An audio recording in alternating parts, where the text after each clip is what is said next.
Subscribe કરો education in Gujarati ચેનલને. Subscribe કરવું તદ્દન મફત છે, ફ્રી છે.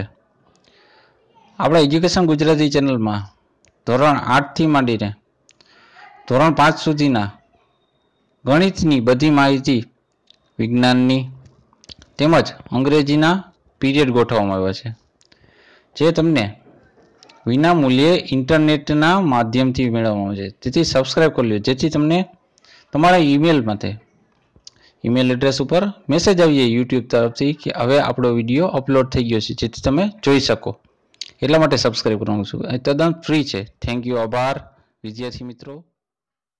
ટેટની પરીક્ષા માટે આપણે અગત્યના જીકેના પ્રશ્નો જે સામાન્ય જ્ઞાનના છે, આ પ્રશ્ન કાલે આપણે 41 સુધી જોયા હતા. આજે જોઈએ 42 પ્રશ્નથી. નીચેનામાંથી કયા સ્થળે ગરમ કાપડની મિલો આવેલી છે?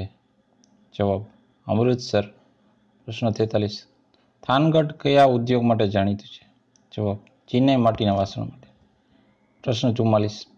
ગુજરાતના કયા વિસ્તારમાં મેંગેનીઝ ધાતુનો લાંબો પટ્ટો આવેલ છે? જવાબ બપોટિયાથી યાત્રાપાતીમાં. પ્રશ્ન 45.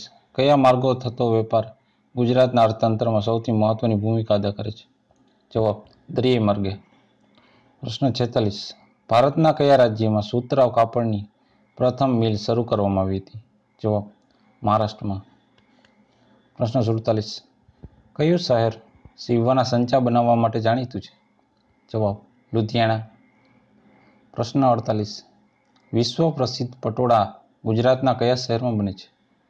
જવાબ પાટણમાં. પ્રશ્ન 49. ભારતમાં ટેલિવિઝનની શરૂઆત ક્યારથી થઈ? જવાબ 1956થી. પ્રશ્ન 50. ભારતમાં ક્રેડિટ કાર્ડ લાવનાર સૌપ્રથમ કંપની કઈ હતી? જવાબ ડિનર્સ. પ્રશ્ન 51. ગુજરાતમાં સૌપ્રથમ કાપડની મિલે કોણે શરૂ કરી હતી? જવાબ શેઠ રણછોડલાલે. પ્રશ્ન 52. શણની મિલનું કેન્દ્ર કયું છે? જવાબ કલકત્તા. પ્રશ્ન 53. કઈ ધાતુ મિશ્ર ધાતુ છે? જવાબ સ્ટીલ. પ્રશ્ન 54. સરદાર સરોવર યોજના પૂર્ણ થતાં કેટલા મેગાવોટ વીજળી ઉત્પન્ન થવાની સંભાવના છે? જવાબ 1450 મેગાવોટ. પ્રશ્ન 55. કયા મુગલ બાદશાહે અંગ્રેજોને ભારતમાં વેપાર કરવાની છૂટ આપી હતી? જવાબ જહાંગીર. પ્રશ્ન 56. ગુજરાતના કયા શહેરમાં મત્સ્ય ઉદ્યોગ તાલીમ શાળા આપેલ છે? જવાબ વેરાવળમાં. પ્રશ્ન 57. ગુજરાતના વર્નાક્યુલર સોસાયટી દ્વારા 1.5 સદીથી પ્રકાશિત થતા સામયિકનું નામ જણાવો. જવાબ બુદ્ધિપ્રકાશ. પ્રશ્ન 58. જ્યારે ઇંગ્લેન્ડમાં ઈસ્ટ ઇન્ડિયા કંપનીની સ્થાપના થઈ ત્યારે ભારતમાં કયા રાજા શાસન કરતા હતા? કોણ શાસન કરતું હતું? જવાબ અકબર. પ્રશ્ન 59. ગુજરાતનો કયો વિસ્તાર બાયોસ્ફિયર રિઝર્વ તરીકે જાહેર કરેલ છે? જવાબ કચ્છનો. પ્રશ્ન 60. કયું નગર ચિનાઈ માટીના વાસણ, નળિયા અને ઘડિયાળ માટે જાણીતું છે? જવાબ મોરબી. પ્રશ્ન 61. નર્મદા નદી પર કઈ જગ્યાએ બંધ બાંધવામાં આવ્યો છે? જવાબ નવાગામ. પ્રશ્ન 62. તાપી નદી પર કઈ જગ્યાએ ડેમ બાંધવામાં આવ્યો છે?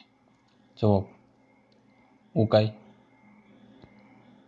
પ્રશ્ન 63. ધરોઈ ડેમ કઈ નદી પર બાંધવામાં આવ્યો છે? જવાબ સાબરમતી ઉપર છે, આપણા અમદાવાદમાં થઈ પાસે. પ્રશ્ન 64. ધરોઈ ડેમ કયા જિલ્લામાં આવેલ છે? ધરોઈ છે મહેસાણામાં આવેલ છે. પ્રશ્ન 65. કડાણા પાસે કઈ નદી પર બંધ બાંધવામાં આવેલ છે? જવાબ મહીસાગર. પ્રશ્ન 66. કડાણા ડેમ કયા જિલ્લામાં આવેલ છે? જવાબ મહીસાગર જિલ્લામાં. પ્રશ્ન 67.